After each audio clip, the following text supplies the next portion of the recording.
Okay hello students. सो अब हम लोग नेक्स्ट फाइलम स्टार्ट करने जा रहे हैं जिसका नाम क्या है, एनिलिडा। तो एनिलिडा को आप लोग एनिलिडा क्यों बोलते हो? बिकॉज इसके अंदर एक टर्म आ रहा है, कौन सा? एन्यूलस। यहाँ पे एक टर्म आ रहा है, कौन सा? एन्यूलस। एंड एन्यूलस का मतलब होता है यहाँ पे रिंग। सो बेसिकली जब आप अर्थवर्म को देखोगे ना, तो अर्थवर्म की बॉडी के अंदर बहुत सारे आपको क्या दिखेंगे? सेगमेंट्स दिखाई देंगे। एंड सेगमेंटेड बॉडी मतलब उसमें हर एक सेगमेंट के बाद में एक रिंग प्रेजेंट होती है। ठीक है, तो इसका मतलब होगा इसकी बॉडी कैसी होती है? सेगमेंटेड बॉडी होती है। एंड सेगमेंटेड बॉडी की वजह से इसका नाम क्या रखा गया था? एनिलिडा। राइट। तो इसमें हम लोग देखो 3 एग्जाम्पल आप लोग ध्यान रखना। इसके अंदर एक एग्जाम्पल अर्थवर्म तो सबको याद रहता ही है, ठीक है, जिसका साइंटिफिक नेम है फेरेटिमा। फेरेटिमा। और आपको मैं स्ट्रक्चरल ऑर्गेनाइजेशन वाला जो चैप्टर आएगा, टिश्यू वाला जो चैप्टर है, एनिमल टिश्यू, उसके अंदर अर्थवर्म का पूरा डिटेल हम लोग पढ़ते हैं। राइट। तो हम लोग क्या बात कर रहे थे? एक तो इसमें ध्यान रखना अर्थवर्म आएगा, दूसरे इसके अंदर आएगा कौन सा? आप याद रखना नेरिस। Nereis, NEREIS। तो अगर नहीं देखा है तो आप गूगल कर सकते हो नेरिस को।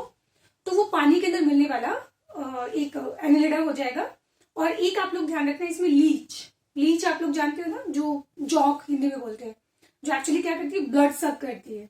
तो ये 3 एग्जाम्पल को ध्यान रखते हुए हम लोग इसको पूरा क्लासिफाई करेंगे, मतलब इसके कैरेक्टरिस्टिक्स पढ़ेंगे हम लोग। तो इसके अंदर सबसे पहले हमारा पॉइंट आएगा कौन सा? हैबिटेट। तो नाउ आपको ये कहाँ पे मिलते हैं एनिलिडा? तो ये कहाँ पे होते हैं? पानी के अंदर होते हैं, या टेरेस्ट्रियल होते हैं, या पैरासिटिक होते हैं? तो आपको तीनों मिलेगा।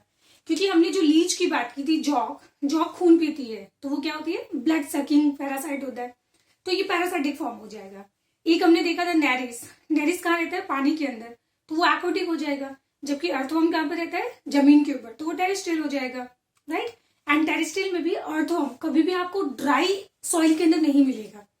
ड्राई सॉइल में अर्थवर्म की डेथ हो जाती है। वो ओनली आपको मिलेगा जहाँ पे सॉइल मॉइस्ट हो, है ना। तो जनरली कभी अर्थवर्म जो होता है सॉइल के टॉप लेयर पे आपको नहीं मिलेगा। सॉइल के नीचे वाले लेयर, या फिर जहाँ पे रेनी सीजन होता है ना, तो उस टाइम आपको अर्थवर्म ज्यादा मिलता है। इसलिए ऐसा इसलिए होता है क्योंकि अर्थवर्म जो होता है वो स्किन के थ्रू क्या करते हैं? रेस्पायर करते हैं। और स्किन अगर ड्राई होती है तो ड्राई स्किन या ड्राई जो मेम्ब्रेन होती है वो कभी गैसियस एक्सचेंज नहीं कर सकती है। क्लियर? चलो इसमें हैबिटेट की बात करें तो ये आपको दोनों मिलेंगे। इसके अंदर इसके कुछ मेंबर एक्वेटिक भी होते हैं, और इसकी कुछ मेंबर आपको टेरेस्ट्रियल भी मिलेंगे, टेरेस्ट्रियल। और यहाँ पे कुछ मेंबर आपको पैरासिटिक भी मिलेंगे। कैसे? पैरासिटिक मेंबर भी मिलेंगे। जैसे एग्जांपल एक्वेटिक के अंदर एग्जांपल, एक्वेटिक में कैसा? फ्रेश वाटर या मेरीन वाटर? तो आपको दोनों मिलेंगे। एक फ्रेश वाटर भी हो सकता है या फिर मेरीन वाटर भी हो सकता है। तो मेरीन वाटर के अंदर हमारा एग्जाम्पल आ जाएगा नेरिस। टेरेस्ट्रियल के अंदर एग्जाम्पल आ जाएगा यहाँ पे अर्थवर्म। राइट। और जिसका साइंटिफिक नेम फेरेटिमा है। और पैरासिटिक में आपका आ जाएगा ये हीरोडिनेरिया। हीरोडिनेरिया। एंड हीरोडिनेरिया मतलब हम जॉब की बात कर रहे हैं। ठीक है, चलो तो ये तो हो गया, इसका हैबिटेट हो गया। दूसरा इसकी हैबिट की बात कर ले तो कॉमन सेंस की बात है कि ये कभी कॉलोनी बनाकर नहीं रहते हैं। तो ये सारे के सारे आपको कैसे मिलेंगे? सॉलिटरी मिलने वाले हैं। तो नेक्स्ट आ जाएगा इसके अंदर हैबिट, और हैबिट के अंदर ये कैसा होगा? सॉलिटरी। नेक्स्ट उसके बाद थर्ड पॉइंट बॉडी फॉर्म। तो इनकी बॉडी अगर आप लोग देखोगे तो इनकी बॉडी आपको कैसे दिखाई देगी? अर्थवर्म कैसे दिखाई देगा आपको? सिलेंड्रिकल दिखाई देगा। और इनकी बॉडी आपको कैसे दिखाई देगी? सेगमेंटेड। और इन सेगमेंटेड को जब हमने चैप्टर स्टार्ट किया था तब हर एक सेगमेंट को हमने नाम दिया था मेटामियर। और इस मतलब सेगमेंटेड बॉडी के होने को क्या बोलते हैं? मेटामेरिज्म, है ना। तो इसकी बॉडी आपको कैसी मिलेगी? सिलेंड्रिकल बॉडी मिलेगी। एंड प्लस इसकी बॉडी आपको क्या मिलेगी? सेगमेंटेड बॉडी मिलेगी। ये सेगमेंटेड टर्म पहले भी कभी आया था क्या? यस, पोरीफेरा के अंदर नहीं, सिलेंड्रेटा में नहीं, प्लेटीहेल्मिन्थेस के अंदर पढ़ा था। जब आपने टीनिया सोलियम का डायग्राम देखा होगा तो टीनिया सोलियम के अंदर आपने देखा होगा कि वहां पे बहुत सारे सेगमेंट्स होते हैं, बट वो सूडो सेगमेंटेड था, मतलब वो सूडो मेटामेरिज्म था वहां पे। क्योंकि सूडो इसलिए बोल रहे थे क्योंकि वो एम्ब्रियो डेवलपमेंट से लेकर टिल एडल्ट तक या टिल डेथ तक सेगमेंट, पूरी बॉडी हमेशा through out life cycle segmented होती है, तो उसको बोला जाता है ट्रू सेगमेंटेड। तो अर्थवर्म बेटा आपको कैसा मिलेगा? ट्रू सेगमेंटेड मिलेगा। तो मतलब इसके अंदर आपको क्या दिखाई देगा? यहाँ पे मेटामेरिज्म दिखाई देगा, और इसके अंदर हर एक सिंगल सेगमेंट को क्या बोलेंगे? मेटामियर। तो इसमें वन सेगमेंट जो है उसको हम बोलेंगे क्या? मेटामियर बोलेंगे। तो ये तो इसकी बॉडी की बात हो गई। नेक्स्ट उसके बाद हम पढ़ेंगे इसमें सिमेट्री के बारे में। सिमेट्री तो कॉमन सेंस की बात है कि ये इसकी बॉडी आपको कैसे दिखाई दे रही है? सिलेंड्रिकल। बट ये कैसा मिलेगा आपको? बाइलेटरल सिमेट्री, क्योंकि सिर्फ एक ही ऐसा प्लेन होता है जहां से ये दो इक्वल हाफ के अंदर डिवाइड हो सकता है, वो बीच में। ठीक है, सिर्फ ये वाला प्लेन, बीच वाला पार्ट। तो इसमें भी सिमेट्री कैसी मिलेगी? बाइलेटरल। पोरीफेरा में कैसी थी? एसिमेट्रिकल। सिलेंड्रेटा में रेडियल। टेनोफोरा में radial. Platyhelminthes bilateral. Aschelminthes bilateral. यहाँ पे भी बाइलेटरल। तो इस तरीके से रिवीजन करते रहना। नेक्स्ट, ये तो हो गया इससे सिमेट्री के बारे में। नेक्स्ट बात करेंगे इसमें लेवल ऑफ बॉडी ऑर्गेनाइजेशन के बारे में। लेवल ऑफ बॉडी ऑर्गेनाइजेशन, तो पोरीफेरा कैसा था? Cellular. Coelenterata tissue level. Ctenophora tissue level. फिर platyhelminthes organ level. Aschelminthes organ system. तो एनालिडा भी कैसा होगा? यहाँ पे मिलेगा आपको क्या? Organ system layer, organ system मिलेंगे प्लस साथ में। नेक्स्ट हम बात करते हैं इसमें जॉर्म लेयर के बारे में। तो कॉमन सेंस की बात है, प्लेटीहेल्मिन्थेस से सारे आगे कैसे होंगे? ट्रिप्लोब्लास्टिक होंगे। Porifera diploblastic. Coelenterata diploblastic. Ctenophora diploblastic. तो प्लेटीहेल्मिन्थेस ट्रिप्लोब्लास्टिक। Aschelminthes triploblastic. और ये भी कैसा होगा? यहाँ पे होगा क्या? ट्रिप्लोब्लास्ट। ये क्लियर हो गया? तो ये हो गया इसका जॉर्म लेयर। फिर जॉर्म लेयर के बाद में हम लोग बात करेंगे इसमें बॉडी प्लान के बारे में। मैं बॉडी प्लान की बात कर रही हूँ, मतलब हमने जब पढ़ा था सिलेंड्रेटा, तो सिलेंड्रेटा में आपने देखा था कि उसका जो डाइजेस्टिव ट्रैक्ट था, हालांकि उसको डाइजेस्टिव सिस्टम हम नहीं बोल सकते क्योंकि सिस्टम सिलेंड्रेटा के अंदर डेवलप नहीं हुआ है, अभी वहां पे सिर्फ टिश्यू मिलेगा। तो वहां पे आपको गैस्ट्रोवेस्कुलर जो कैविटी थी वो आपको कैसे दिखाई देगी? ब्लाइंड सेक लाइक। टेनोफोरा में छोड़ दीजिए, उसको कुछ नहीं बोलना है। प्लेटीहेल्मिन्थेस में कैसा था? तो आपने देखा था ब्लाइंड सेक। ब्लाइंड सेक मतलब जिसमें एनस और माउथ एक ही ओपनिंग होता है। एस्केहेल्मिन्थेस के अंदर कल हमने देखा था कि जिसमें माउथ अलग होता है, एनस अलग होता है, तो दो डिफरेंट ओपनिंग, तो उसको क्या बोलेंगे? ट्यूब इन ट्यूब, जो हमारी बॉडी के अंदर भी होता है। तो हमारी बॉडी एक ट्यूब है और इसके अंदर एक एलिमेंट्री कैनाल है, वो एक ट्यूब है। तो ट्यूब इन ट्यूब मीन्स दो ओपनिंग होती है। तो एस्केरिस यहाँ पे अर्थवर्म के अंदर भी क्या होता है? माउथ अलग होता है, एनस अलग होता है। तो इसके अंदर हम बोलेंगे कि इसका बॉडी प्लान कैसा होगा? Tube in tube, tube in tube. And इसको अगर मैं रफ में बनाऊं तो ये मान लीजिए कि अर्थवर्म हो गया और ये बॉडी इसकी कैसी मिलेगी? सेगमेंटेड मिलेगी। और आप टेंशन मत लीजिए क्योंकि हम लोग अर्थवर्म पूरा बिल्कुल अलग से डिटेल में डिस्कस कर दे। और ये ट्यूब के अंदर ट्यूब, तो ये वाला पार्ट आगे क्या वाला क्या हो जाएगा? माउथ हो जाएगा, और ये वाला पार्ट क्या हो जाएगा? यहाँ पे एनस हो जाएगा। तो ये हो गया इसका क्या? बॉडी प्लान के बारे में। अब नेक्स्ट उसके बाद हम पढ़ेंगे इसमें लोकोमोटरी ऑर्गन के बारे में, बॉडी वॉल के बारे में। नेक्स्ट आ जाएगा इसके अंदर क्या? बॉडी की वॉल। तो बॉडी वॉल पोरीफेरा में कैसा था? एक्टोडर्म एंडोडर्म, उसके बीच में था मीजोग्लिया। सिलेंड्रेटा में भी क्या था? एक्टोडर्म एंडोडर्म, बीच में क्या था? मीजोग्लिया। टेनोफोरा में भी सेम। प्लेटीहेल्मिन्थेस के अंदर हमने पढ़ा था कि सबसे बाहर क्यूटिकल मिलेगा, और वहां पे हमने बॉडी वॉल को ज्यादा डिस्कस नहीं किया था। बट जब हमने एस्केहेल्मिन्थेस देखा था, तो एस्केहेल्मिन्थेस के अंदर हमने जब वहां पे ट्रांसवर्स सेक्शन बनाया था तो उसमें हमने बनाई थी मसल्स। बट मसल्स का सिर्फ एक ही लेयर मिलता है, that is only longitudinal muscular layer. But earthworm के अंदर आपको लॉन्गिट्यूडनल मसल्स लेयर भी मिलेगी एंड प्लस इसके अंदर सर्कुलर मसल्स लेयर भी होगी। तो मतलब इसके अंदर मसल सर्कुलर भी होती है।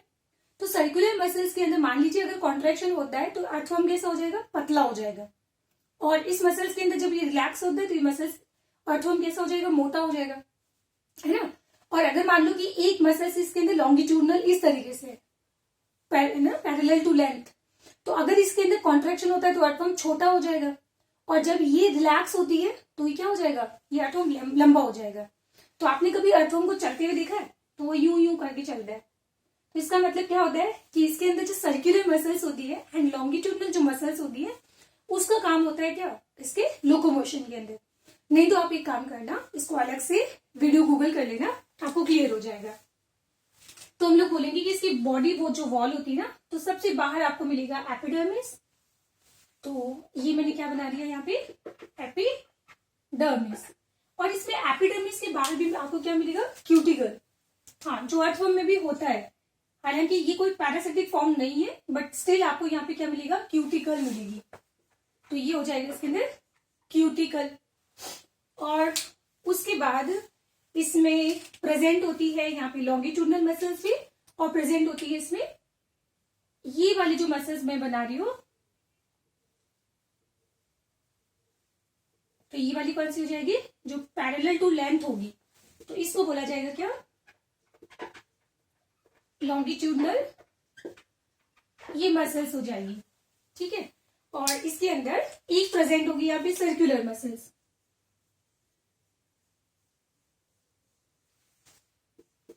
यहाँ पे इसकी बॉडी वॉल के अंदर एक दिखाई देगी आपको सर्कुलर मसल्स दिखाई देगी, ठीक है। और ये रहा इसका डाइजेस्टिव ट्रैक्ट, मतलब ये इसका गट हो गया, और इस चीज को यहाँ पे इधर भी वापस कॉपी कर देना, ठीक है। मैंने एक साइड बनाया सिर्फ इस तरफ वाला, और ये हो जाएगी इसकी क्या, गट। अब इसके अंदर एक और पॉइंट ध्यान रखना कि यहाँ पे हमने क्या बोला था कि इन मसल्स के अंदर जब कॉन्ट्रैक्शन और रिलैक्सेशन होता है तो इनका कॉन्ट्रीब्यूशन होता है लोकोमोशन के अंदर। बट एक और चीज अर्थवर्म के अंदर हम लोग पढ़ते हैं कि अर्थवर्म के अंदर यहाँ पे प्रेजेंट होती है एक सीटी। क्या प्रेजेंट होता है, एक यहाँ प्रेजेंट होती है सीटी। तो ये आपको एक एस शेप्ड, और ये बनी होती है सिलिका की, इसकी नहीं सॉरी काइटिन की, इसका बना होता है काइटिन का बना होता है, और इसको हम बोलते हैं सीटी। तो यहाँ पे सीटी का काम भी क्या होता है, सीटी का काम भी यहाँ पे होता है लोकोमोशन के अंदर, ठीक है। तो ये चीज याद रखना है इसमें। बाकी मैं आपको अर्थवर्म जब पढ़ाऊंगी तो मैं इसको ज्यादा और अच्छे से क्लियर करूंगी, तो अभी बस आप इतना ध्यान रखना।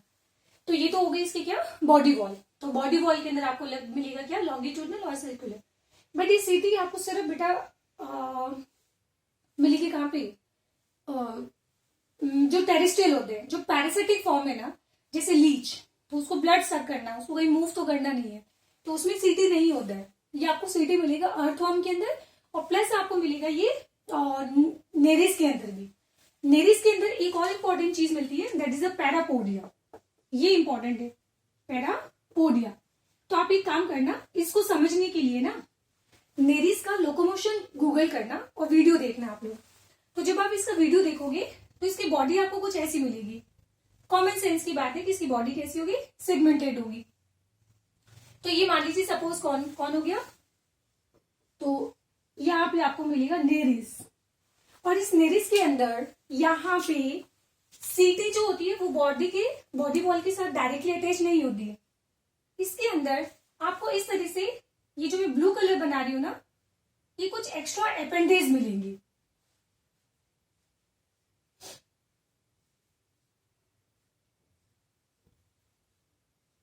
ये एक्स्ट्रा अपेंडेज मिलेंगे, और इन अपेंडेज को हम लोग क्या बोलते हैं, पैरापोडिया। एंड ऑब्वियसली पोडिया मतलब पैर लाइक। तो इसका काम भी क्या होता है, इसका काम भी इसके अंदर कहाँ होगा, लोकोमोशन के अंदर। बट ये पैरापोडिया सिर्फ आपको नेरिस के अंदर मिलेंगे, ये पॉइंट ध्यान रखना, ठीक है। तो इसके अंदर सीटी कहाँ प्रेजेंट होती है, इसमें सीटी जो है डायरेक्टली बॉडी वॉल के साथ नहीं होती है, वो सीटी प्रेजेंट होती है यहाँ पे एस शेप जो है ना, ये प्रेजेंट होती है पैरापोडिया के ऊपर। तो यहाँ पे तो सीटी उसकी लोकोमोशन में हेल्प कर ही रही है, साथ का साथ पैरापोडिया भी इसके लोकोमोशन के अंदर क्या करेगा, कंट्रीब्यूट करेगा। तो यहाँ पे पैरापोडिया के ऊपर प्रेजेंट होता है एक कार्टिजिनस सीटी प्रेजेंट होती है। ये क्लियर हो गया। तो ध्यान रखना है, ये पैरापोडिया टर्म आप सिर्फ ओनली यूज करोगे किसके लिए, नेरिस के लिए टर्म यूज करोगे, बाकी किसी के लिए यूज नहीं करना है। मतलब एक्वेटिक, तो पानी के अंदर ये जैसे फ्लिपर होते हैं ना, तो ये पैरापोडिया जस्ट लाइक फ्लिपर का काम करेंगे। ये मैं लिख देती हूँ। तो ये कैसे होते हैं, जस्ट लाइक, मतलब फ्लिपर लाइक, आप इसको समझने के लिए याद कर सकते हो, है ना। तो ये चीज हो गया इसका बॉडी वॉल। देन उसके बाद में हम लोग इसमें पढ़ेंगे क्या, स्केलेटन। तो यहाँ पे स्केलेटन पे क्या होता है, एब्सेंट होता है। एक मिनट, सिलोम एक और हमें डिस्कस कर देना, सिलोम। तो सबसे पहले सिलोम कहाँ पे बनना शुरू हुआ था, प्लेटी हेलमिंथीज के अंदर, बट वहां पे सिलोम पूरा डेवलप नहीं हो पाया था, राइट। तो प्लेटी हेलमिंथीज के अंदर एसिलोमेट, एस्के हेलमिंथीज में सूडोसिलोमेट, एंड पहली बार ट्रू सिलोम, ट्रू सिलोम मतलब यू सिलोमेट, जिसके अंदर एक्चुअली सिलोम जो होती है वो मीजोडर्म से कवर्ड होती है। तो यहाँ पे यू सिलोम या फिर हम बोलेंगे ट्रू सिलोम आपको सबसे पहली बार कहाँ मिली थी, ये मिलेगी कहाँ पे, यहाँ पे एनिलिडा के अंदर। ये क्लियर हो गया। चलो, तो नेक्स्ट हम पढ़ते हैं इसके डाइजेस्टिव ट्रैक्ट के बारे में। तो पहले आप फटाफट ये पॉइंट देख लो, फिर हम लोग शुरू करते हैं आगे का पॉइंट।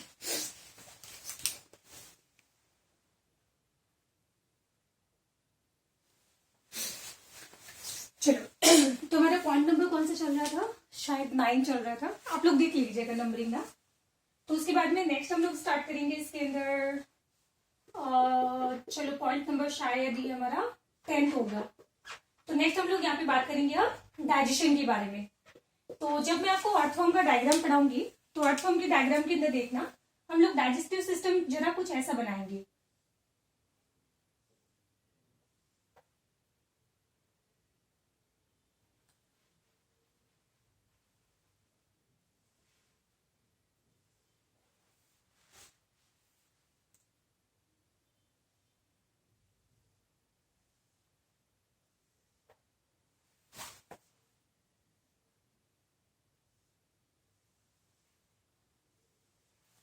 ये क्या बना रहे भाई, डाइजेस्टिव सिस्टम। तो ये सबसे बाहर वाला जो पार्ट है, ये वाला, तो ये तो क्या हो जाएगा, सिंपल सा माउथ।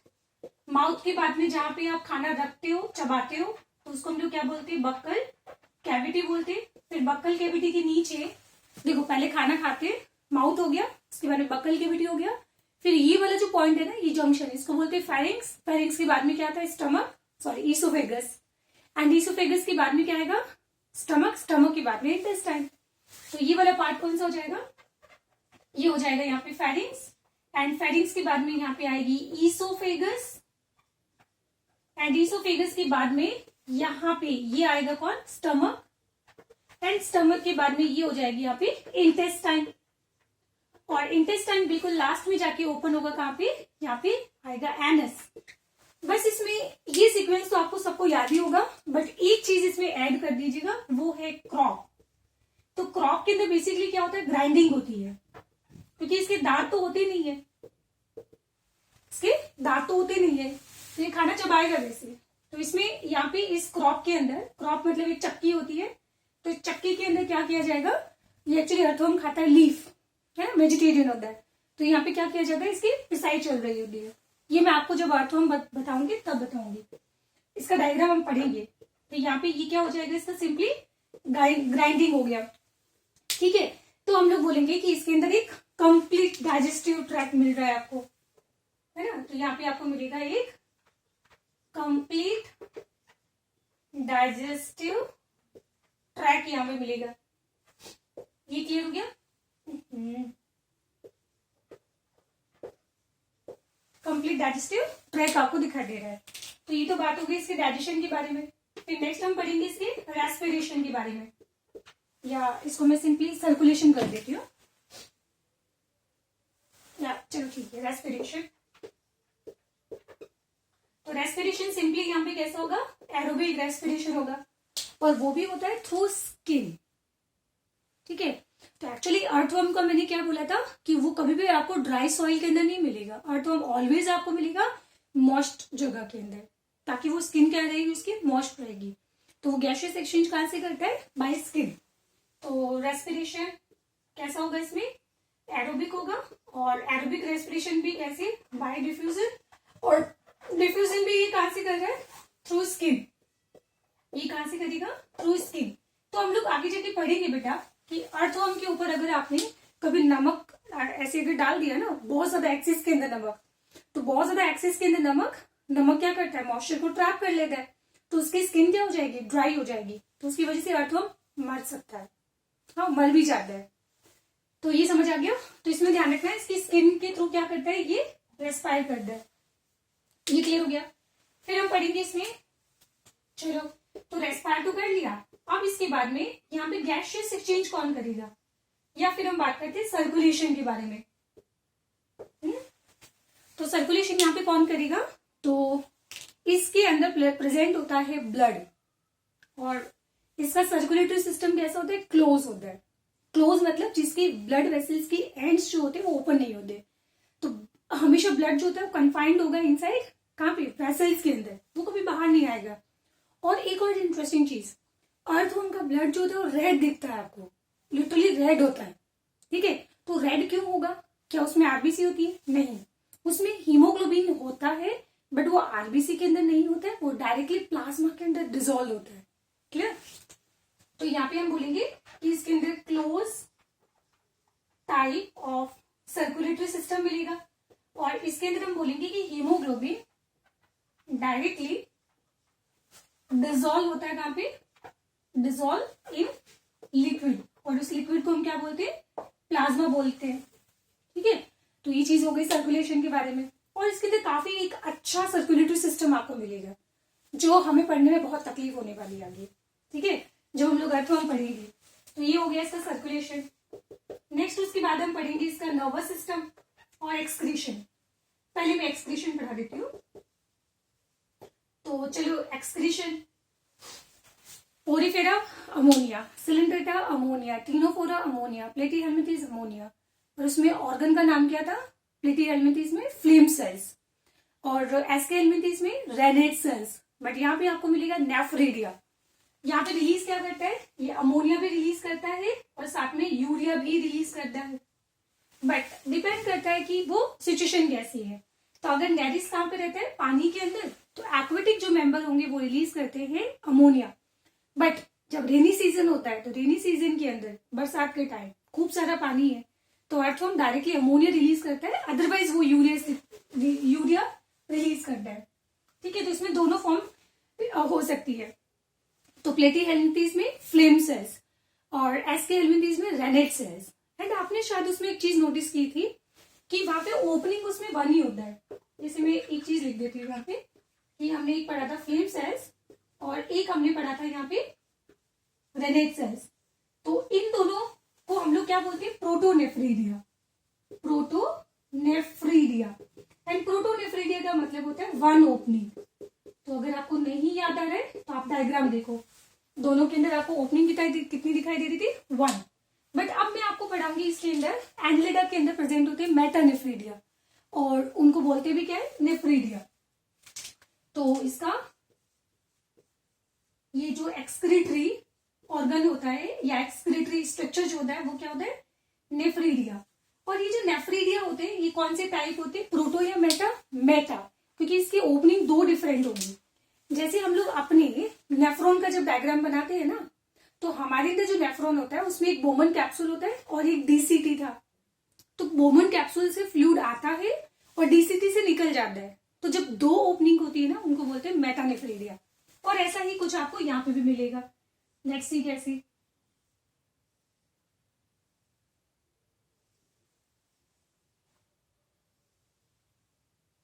तो ये आपको दिखाई देगा ऐसा डायग्राम, बस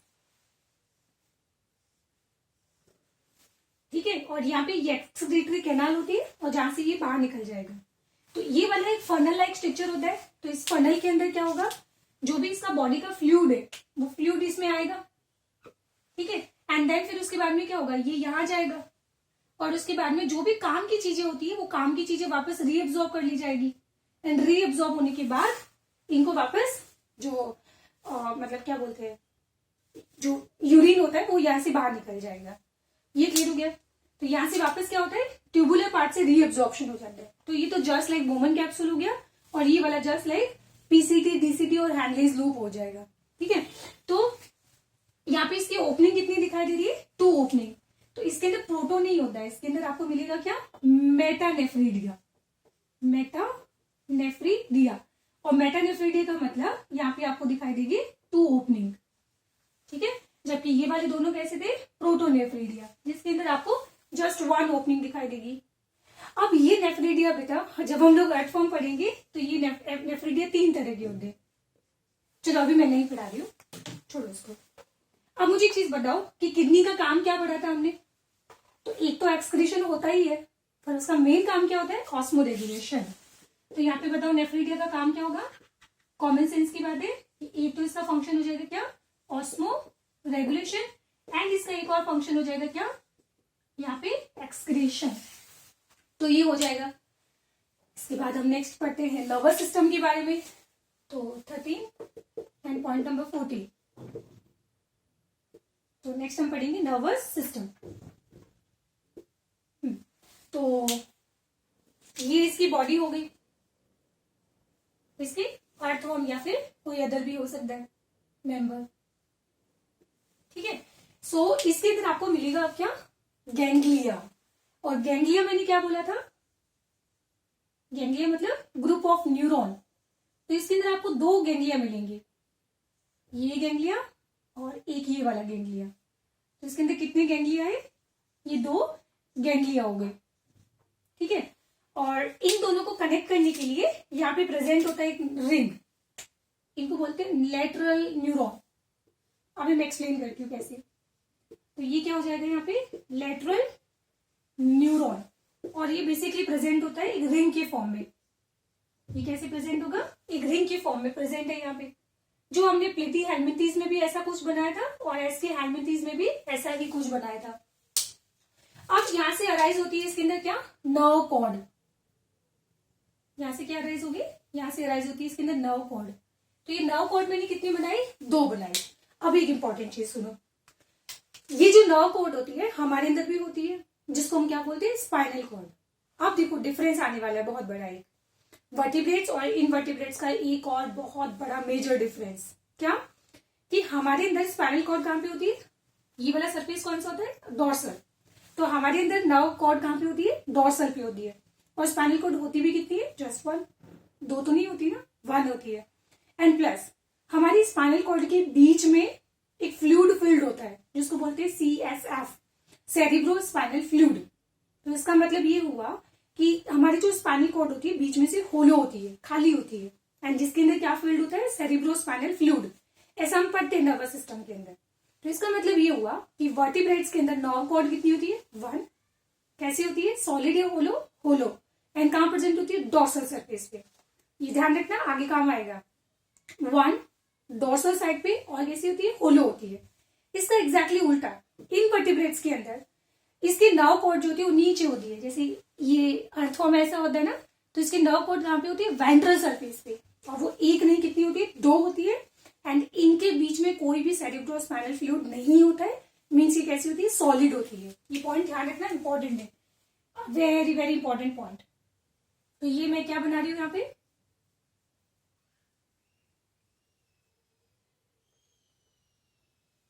ध्यान रखना। तो ये वाला और ये वाला, तो इसके अंदर कितनी है? 2। ये क्या है? Nerve cord. एंड ये नर्व कॉर्ड कहां प्रेजेंट होती है? तो ध्यान रखना, इन वर्टिब्रेट्स के अंदर 2 नर्व कॉर्ड होती है, और कैसी आपको मिलेगी? सॉलिड मिलेगी। और कहां पे प्रेजेंट होती है? ये प्रेजेंट होती है वेंट्रल साइड के अंदर।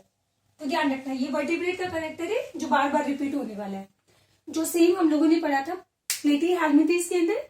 बट एसके हेलमिंथीज के अंदर एक डॉर्सल था बट एक वेंट्रल था, बस। बाकी पूरे आगे जो पढ़ेंगे उन सब के अंदर आपको वेंट्रल नीचे ही मिलेगी नर्व कॉर्ड। बस एसके हेलमिंथीज में ध्यान रखना, एक नर्व डॉर्सल थी और एक नर्व वेंट्रल थी, बस। ठीक है, चलो तो ये हो गया इसका क्या? नर्व कॉर्ड खत्म। एंड द लास्ट पॉइंट हम लोग आ जाते हैं कहां पे? रिप्रोडक्शन पे। तो नेक्स्ट पॉइंट यहाँ पे आ जाएगा रिप्रोडक्शन। तो इसके अंदर कभी भी आपको एसेक्सुअल रिप्रोडक्शन यहाँ पे नहीं मिलेगा। ठीक है, तो स्टार्ट करते हैं पोरीफेरा से। तो पोरीफेरा के अंदर नर्वस सिस्टम नहीं था। सिलेंट्रेटा में पहली बार न्यूरॉन्स डेवलप हुए थे, बट वो भी कैसे थे, प्रिमिटिव टाइप। तो सिलेंट्रेटा और टिनोफोरा के अंदर आपको मिलेगा लूज नर्व नेटवर्क, है ना। बट प्लेटीहेल्मिंथेस के अंदर प्रिमिटिव टाइप, जहां पे हमने कुछ ऐसा ही डायग्राम बनाया था। एस्केहेल्मिंथेस में ऐसा ही बनाया था, बट एक नर्व कॉर्ड हमने ऊपर बनाई थी बस, ठीक है। बाकी ये वाला तो आपको दिख ही रहा है। यहाँ पे आ जाते रिप्रोडक्शन। तो पोरीफेरा में आपने कैसा पढ़ा था, सेक्सुअल एसेक्सुअल दोनों, और एसेक्सुअल के अंदर बनता था वहां पे जेम्यूल्स, और जेम्यूल्स ओनली कौन बनाता है, फ्रेश वाटर स्पॉन्ज बनाते हैं, जिसका नाम था स्पॉन्जीला। और फिर हमने पढ़ा था सिलेंट्रेटा। तो सिलेंट्रेटा में दोनों होता है, जैसे हाइड्रा के अंदर बडिंग भी होती है, फ्रेगमेंटेशन भी होता है, और प्लस जो मेडुसा फॉर्म होती है जेलीफिश, वो क्या करती है, सेक्सुअल रिप्रोडक्शन भी करती है, दोनों फॉर्म मिलेगी। फिर हमने पढ़ा था टिनोफोरा। तो टिनोफोरा का आपको शायद डायग्राम याद है। तो यहाँ पे फुटबॉल बनाया था, ये फुटबॉल बाइसेक्सुअल थी। फुटबॉल कैसी थी, बाइसेक्सुअल थी, और उसमें एसेक्सुअल रिप्रोडक्शन नहीं होता है। फिर हमने पढ़ा था प्लेटीहेल्मिंथेस, उसमें भी एसेक्सुअल रिप्रोडक्शन सिर्फ प्लेनेरिया में होता है, कौन सा, रीजनरेशन। बाकी सब में क्या मिलेगा, सेक्सुअल रिप्रोडक्शन। और वो कैसे थे प्लेटीहेल्मिंथेस, तीन या सोलियम बाइसेक्सुअल होते, हर्माफ्रोडाइट्स होते। एस्केहेल्मिंथेस यूनिसेक्सुअल होते थे। मेल एस्केहेल्मिंथेस और फीमेल वाला दोनों अलग था, मेल छोटा था स्ट्रेट, फीमेल कैसी थी, बड़ी, है ना। तो यहाँ पे अर्थवर्म की बात करें तो अर्थवर्म के अंदर मेल और फीमेल दोनों एक ही बॉडी के अंदर डेवलप होते हैं। तो यहाँ पे ये आपको क्या मिलेगा, यूनिसेक्सुअल या बाइसेक्सुअल। देखो इसमें पहली चीज तो ध्यान रखना, एसेक्सुअल रिप्रोडक्शन होता ही नहीं है, ओनली क्या मिलेगा, सेक्सुअल रिप्रोडक्शन। और सेक्सुअल रिप्रोडक्शन के अंदर थोड़ी इंटरेस्टिंग चीज है कि यहाँ पे कुछ मेंबर आपको बाइसेक्सुअल मिलेंगे, कुछ आपको यूनिसेक्सुअल मिलेंगे, ठीक है। तो बाइसेक्सुअल, और बाइसेक्सुअल मतलब जिसमें मेल और फीमेल एक ही बॉडी के अंदर प्रेजेंट होगा। तो इसमें हमारा एग्जांपल आता है फेरेटिमा। एंड फेरेटिमा जो है अर्थवर्म, ठीक है, फेरेटिमा अर्थवर्म। और एक आ जाएगा हीरोडिनेरिया मतलब ब्लड सकिंग लीच, तो ये हो गया। और यूनिसेक्सुअल में हमारा एग्जांपल आ जाएगा नेरिस। तो नेरिस के अंदर मेल नेरिस और फीमेल नेरिस दोनों ही अलग अलग होते हैं, तो यहाँ पे एग्जांपल आ जाएगा नेरिस। तो मेल फीमेल अलग होते हैं। बट यहाँ पे यूनिसेक्सुअल बाइसेक्सुअल के लिए हम एक और टर्म यूज कर दे। शायद आप लोगों ने कभी बाइसेक्सुअल के अंदर एक टर्म यूज किया था, हर्मोफ्रोडाइट्स। एक और टर्म आज हम लोग और यूज करने वाले हैं, जिसको हम बोलते हैं मोनोशियस। और यहाँ पे यूनिसेक्सुअल को हम लोग और बोलते हैं डायोशियस। क्या बोलेंगे इसको, डायोशियस। अब ये टर्म आप ध्यान से समझना, नहीं तो बहुत आगे कंफ्यूजन होने वाला है। देखो यहाँ पे ईशियस का मतलब होता है बॉडी। क्या होता है, ईशियस जब भी लिखा देना, इसका मतलब होता है बॉडी, एंड डाई मतलब क्या होता है, टू। तो इसका मतलब male and female sex organ are present in two different body, and two different body मतलब ये कैसा होता है, डायोशियस। तो डायोशियस को हम लोग क्या बोलते हैं, यूनिसेक्सुअल। हम लोग कैसे, डायोशियस। बट यहाँ पे ईशियस मतलब क्या होता है, बॉडी, और यहाँ पे क्या आगे लिखा है, मोनो मीन्स वन। तो if male and female sex organ are present in only one body मतलब ये कैसा हो जाएगा, बाइसेक्सुअल हो जाएगा। तो इसको हम लोग और क्या बोलते हैं, हर्मोफ्रोडाइट्स भी बोलते हैं। तो वो कौन हो जाएगा, फेरेटिमा और लीच। चलिए आगे चलते हैं। तो डेवलपमेंट कैसे पढ़ेंगे, इसमें फर्टिलाइजेशन आपको इंटरनल मिलेगा। इसमें फेरेटिमा में कैसे मिलेगा, इंटरनल